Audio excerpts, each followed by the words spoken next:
La ley de Ohm se llama así en honor a su descubridor Georg Simon Ohm, físico alemán de principios del siglo XIX.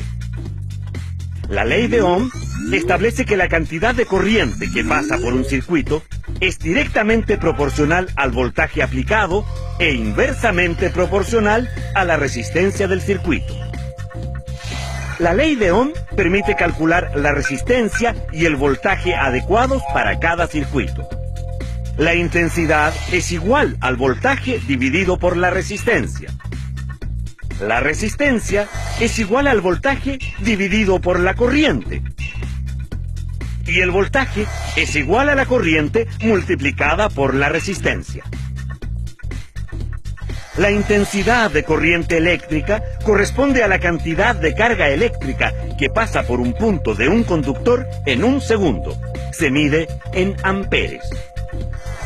El voltaje o fuerza electromotriz dependerá de lo que llamaremos fuente de voltaje y se mide en voltios.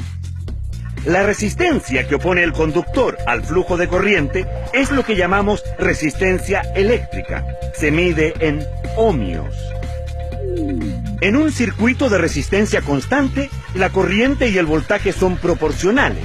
Si se duplica el voltaje, se duplica la corriente. Por otro lado, si se duplica la resistencia de un circuito, la corriente se reduce a la mitad.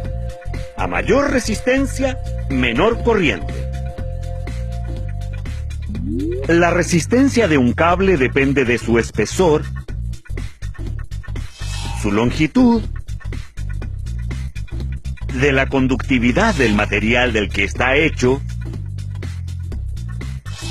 y de la temperatura a la que se encuentre. La resistencia eléctrica es menor en los cables gruesos que en los delgados. Los cables largos oponen más resistencia que los cortos. En la mayoría de los casos, un aumento de temperatura se traduce en un incremento en la resistencia del conductor. La ley de Ohm es una herramienta fundamental para el cálculo en los fenómenos eléctricos.